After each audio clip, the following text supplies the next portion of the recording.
viewers আপোনালোকক মই পুনৰবাৰ স্বাগতম জনাইছো মিছন বসুন্ধৰা 3.0 যেটো ইয়াতে এপ্লিকেশন প্ৰসেস চলি আছিল সো বহুতে ইয়াতে মোৰ আগৰ ভিডিঅত কমেন্ট কৰিছে যে কেনেকৈ ইয়াতে এপ্লাই কৰিব পাৰি এপ্লাই প্ৰসেসটো দেখাম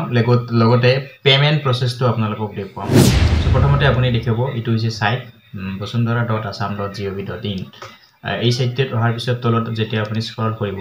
ইয়াতে আপুনি দেখিব এইটো হৈছে আপোনাৰ যেটো এপ্লাই আছে ইয়াতে আপুনি ক্লিক কৰি দিব সো এপ্লাই ক্লিক কৰি দিয়াৰ পিছত আৰু এটা ইয়াতে এখন পপ আপ মেনু আহিব ইয়াতে আপুনি ইটো ক্লোজ কৰি দিব সো ইয়াতে আপুনি তলত চাব এপ্লাই এটা ব্লু কালাৰৰ এটা এপ্লাই বাটন আছে ইয়াতে আপুনি ক্লিক কৰি দিব সো ইয়াৰ পিছত আপোনাৰ এইটো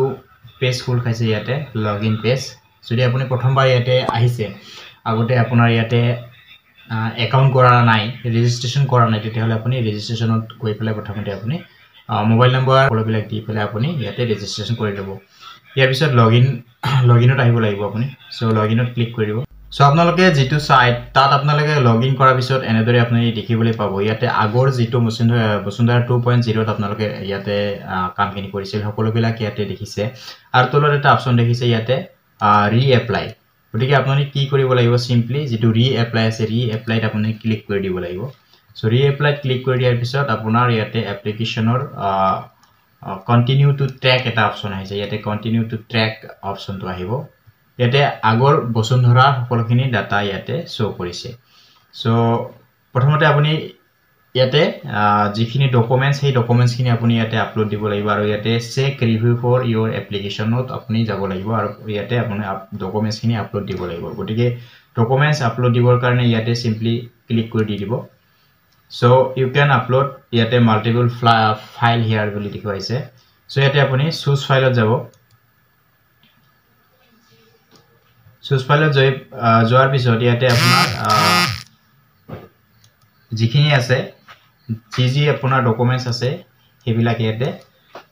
দি দিব আৰু ইয়াতে লিখি দিব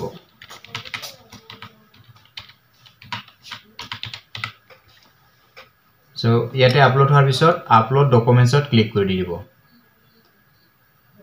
সো ডকুমেন্টস আপলোডৰ প্ৰসেস একে হয় গতিকে মই ইয়াত সিম্পলি এখন ডকুমেন্টস আপলোডৰ প্ৰসেসটো আপোনালোকক দেখুৱাই দিম সাকসেস দেখুৱাইছে গতিকে এখন ডকুমেন্টস ইয়াতে আপলোড হৈছে গতিকে আপুনি যিমান বলক ডকুমেন্টস আপুনি ইয়াতে আপলোড কৰিব বিচাৰিছে বিচাৰি সকলোবিলাক ডকুমেন্টস ইয়াতে আপলোড কৰিব পাৰিব গতিকে সকলোবিলাক ডকুমেন্টস ইয়াতে আপোনাৰ আপলোড হোৱাৰ পিছত নেক্সট আপোনাৰ স্টেপ হ'ব ইয়াতে চেক ৰিভিউ ফৰ ইওৰ এপ্লিকেশনত ক্লিক কৰি দিব সো ইয়াতে আপোনাৰ আধাৰ কনসেন্ট দিব লাগিব গতিকে আপোনাৰ কোনো ঠাইত যে মাটি নাই বেলেগ সম্পত্তি নাই মাটিৰ ক্ষেত্ৰত কৈছো গতিকে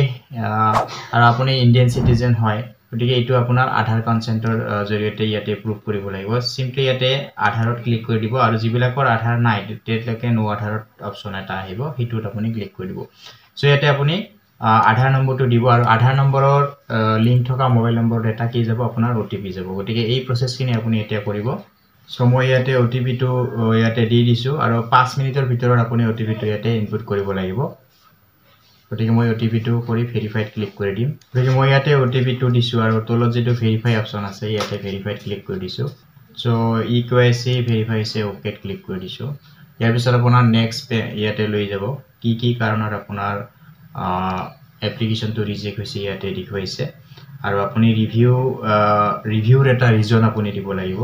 গতিকে এইখিনি আপুনি নিজৰ ইচ্ছা অনুসৰি কি কাৰণত আপুনি ৰিভিউ বিচাৰিছে হেতু আপুনি নিজৰ ল্যাঙ্গুৱেজত লিখি দিব দিও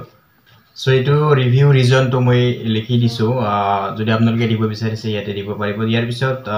এটো টিক্স কৰি দিব I do hereby declare that all the details provided by me in this form are true to the best of my belief and knowledge ইখিনি হোৱাৰ পিছত ইয়াতে accept and submit proceed to click কৰি দিব are you want to submit review reason proceed to click কৰি দিব পুনৰ so এনেদৰে আপোনাৰ আহিব review reason if any ইটো হৈছে আপোনাৰ লেন গতিকে এনেদৰে আহিছে কিছুমান মাটিৰ ক্ষেত্ৰত এনেদৰে প্ৰসেছনটো আহে পেমেন্ট অপচনটো গতিকে বন্ধুসকল এইখিনি আছিল আপোনাৰ বসুন্ধৰা 3.0 ত কেনেকৈ আপুনি ৰিভিউৰ কাৰণে এপ্লিকেশন কৰিব অৰ্থাৎ ৰি এপ্লাই কৰিব কিছুমান মাটিত ফুল প্ৰসেসটো নেদিহুৱাই পেমেন্ট অপশনটো নাহে আৰু কিছুমান মাটিত আহে যেটো সৰকাৰি খাস সিলিং সেটেলমেন্টৰ যেটো ক্ৰাইটেৰিয়া ধৰি দিছে সেই ডখৰ মাটি যদি হয় তেতিয়াহলে আপোনাৰ পেমেন্টৰ ফুল প্ৰসেসটো আহিব আপুনি ৰিপেমেন্ট কৰিব লাগিব আৰু যদি আপোনাৰ সেই ডখৰ মাটি যদি আপোনাৰ কোনো ফৰেষ্টৰ মাটি হয় বা নিগম এলেকা হয় তেতিয়াহলে সেই ডখৰ মাটিত কিন্তু আপোনাৰ পেমেন্ট অপশনটো সাকসেসফুল নহয় গতিকে এই যেটো কাম কৰিলো মই এই মাটি ডখৰ আসলতে নিগম এলেকাৰ মাটি আছিল গতিকে সেই যাৰ ফলত এটো পেমেন্ট অপশনটো সাকসেসফুল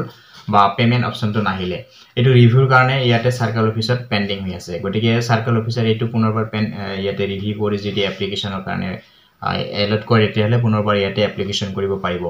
গতিকে কি কৰিব আপোনালোকে পেমেন্টৰ ক্ষেত্ৰত তিনিটা প্ৰসিড কৰিব পেমেন্ট অপশনত যেটো ইউপিআই লিংক থকা অপশন আছে সেই ইউপিআই লিংক থকা বেংকটো ক্লিক কৰি সিলেক্ট কৰি তলত প্ৰসিডত ক্লিক কৰিব